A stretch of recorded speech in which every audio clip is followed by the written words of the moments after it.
দুদিন যাবৎ টানা বর্ষণে জলের নিচে কৃষি জমি, কৃষকের মাথায় হাত। ক্ষতিগ্রস্ত একাধিক কৃষক পরিবার রাজ্য কৃষি দপ্তরে দ্রুত হস্তক্ষেপের দাবি জানাচ্ছেন শুক্রবার দুপুর 12:30।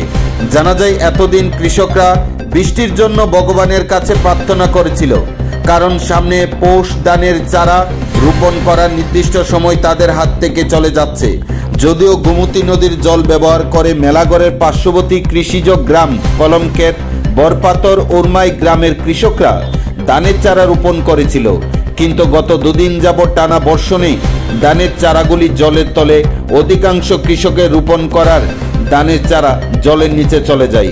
ক্ষতিগ্রস্ত কৃষকরা রাজ্য কৃষি দপ্তরের দ্রুত হস্তক্ষেপ দাবি করেন, পাশাপাশি ক্ষতিগ্রস্ত কৃষকদের জন্য সাহায্যের হাত বাড়িয়ে দেয়, এমনটাই দাবি রাখেন এলাকার ক্ষতিগ্রস্ত কৃষকরা।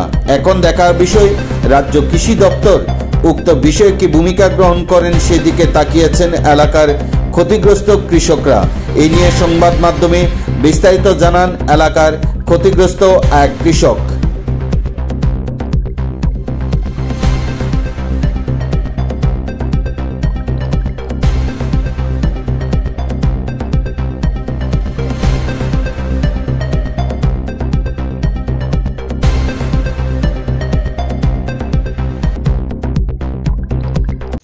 মোহাম্মদ ওহিদ মিয়া। আপনি কি একজন কৃষক? আমি একজন কৃষক। এই যে সবেমাত্র দেখলাম আপনারা চারা রোপণ করলেন, যে ধানের চারা, তো এগুলো তো গত কয়েক টানা বৃষ্টির ফলে জলের তলে চলে যাচ্ছে। আপনারা সমস্যা হবে নি?